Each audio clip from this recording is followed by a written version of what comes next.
फरीदाबाद में एक बार फिर से दिल को झकझोर देने वाला ये मामला सामने आया। जी बच्ची की स्थिति तो नाजुक है। 5 घंटे बच्ची की सर्जरी हुई है के लिए तो हम गुहार करेंगे, इसको किसी भी कीमत पर अपराधी को बख्शा नहीं जाएगा। सीसीटीवी फुटेज से उसकी पहचान की और उसी दिन उसको पकड़ लिया गया था और हम इनको बख्शेंगे नहीं। ये सब केसेस ऐसे एक रोल मॉडल हो जाए कि हमने इन बच्चियों की सेफ्टी के लिए कदम उठाए। देखिए, वो मासूम 3 साल की बच्ची जिसने अभी ठीक से बोलना तक नहीं सीखा, वो क्या दिन रहा होगा, वो क्या उस वक्त मंजर रहा होगा।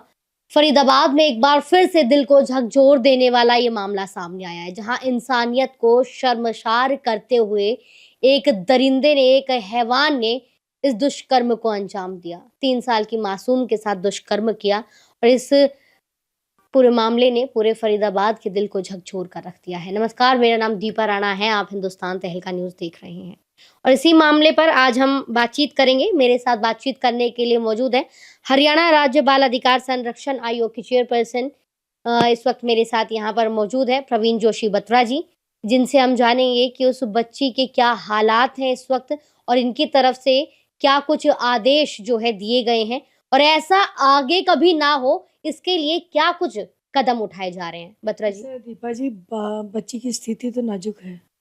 अब ये देखिए, बहुत छोटी बच्ची है, सिर्फ 3 साल की। और सच्चाई ये तो है, ये मम्मा मम्मा ही वो बोल रही थी कल, बहुत अच्छे से। तो इनफैक्ट शायद वो बोलना भी नहीं जानती है अभी तक। लेकिन जो ये अपराध हुआ, क्योंकि ये जघन्य अपराध है, हीनियस क्राइम है, और इसके लिए तो हम गुहार करेंगे, इसको किसी भी कीमत पर अपराधी को बख्शा नहीं जाएगा।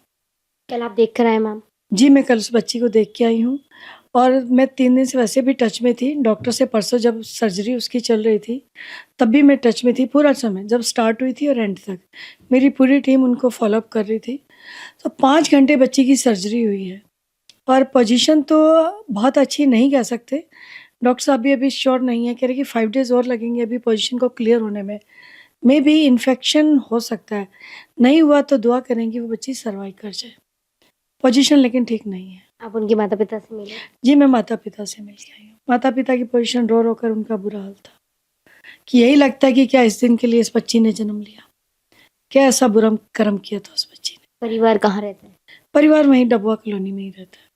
वो परिवार की आर्थिक स्थिति क्या अगर बारे में आर्थिक स्थिति अच्छी नहीं है। वो दोनों और पिता जो है वो कूड़ा बीनते हैं और उसी ही गोडाउन में वो काम करते हैं जहाँ कूड़ा बीनने का काम होता है। जी।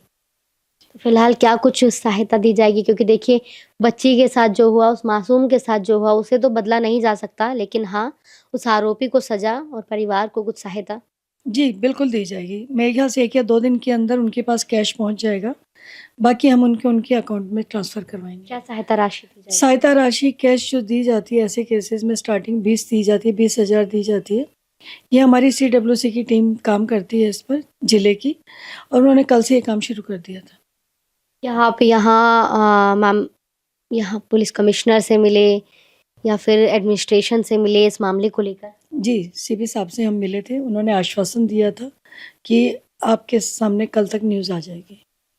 लेकिन फिलहाल अभी इस पूरे मामले को कई घंटे हो चुके हैं, वो बच्ची अभी भी तड़प रही है और आरोपी का कोई पता नहीं है। आरोपी पकड़ा गया। पकड़ा गया आरोपी? जी, आरोपी पकड़ा गया। तो कहाँ से पकड़ा गया मैम? क्या कुछ पहचान की गई? कुछ वो उनका जानकारी? अपना एक वो था, सीसीटीवी फुटेज से उसकी पहचान की गई हुँ, और उसी दिन उसको पकड़ लिया गया था। जी। लेकिन वही होता है कि जब तक एक चीज़ क्लियर नहीं होती, कोर्ट में उसके बयान थे, 2 लोगों पर शक था, लेकिन मेन उसको अपराधी को पकड़ लिया गया। अभी फरीदाबाद से ही, फरीदाबाद जी, का ही फरीदाबाद आरोपी? का ही, वो नियर बाय का ही था, पड़ोस का ही था।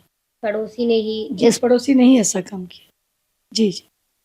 फिलहाल इस वक्त मेरे साथ प्रवीण जोशी बत्रा जी हैं। हम बात कर रहे हैं फरीदाबाद में जिस तरीके से इंसानियत फिर से शर्मसार होती हुई दिखाई दी, और ये पहला मामला नहीं है, ये ऐसा तीसरा या चौथा मामला है। जी, जी।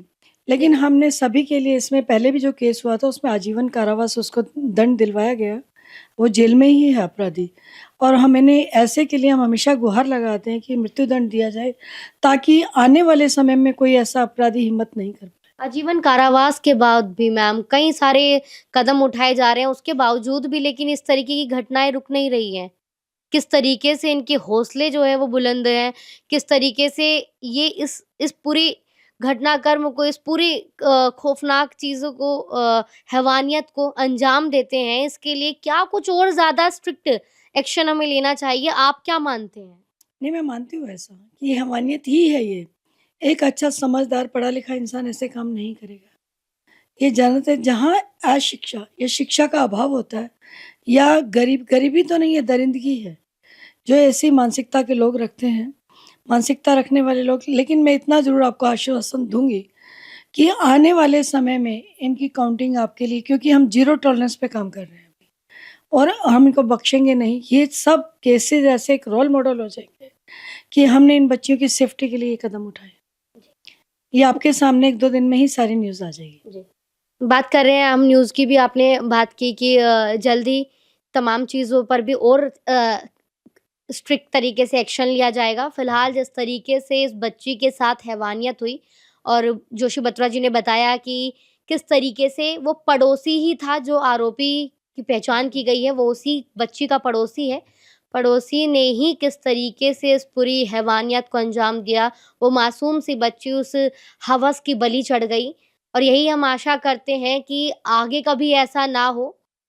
इस तरीके से और कोई मासूम जो है, किसी की हैवानियत का शिकार ना हो, उसके लिए ज़रूरी है कि स्ट्रिक्ट एक्शन लिया जाए, बिल्कुल लिया जाएगा, बड़े कदम बिल्कुल लिया उठाए जाएगा। जाएँ, क्योंकि आजीवन कारावास के ना उसे बावजूद भी बख्शा जाएगा, आरोपी सुधरने का नाम नहीं ले ना रहे उसे हैं। बख्शा जाएगा, ना उसे छोड़ा जाएगा।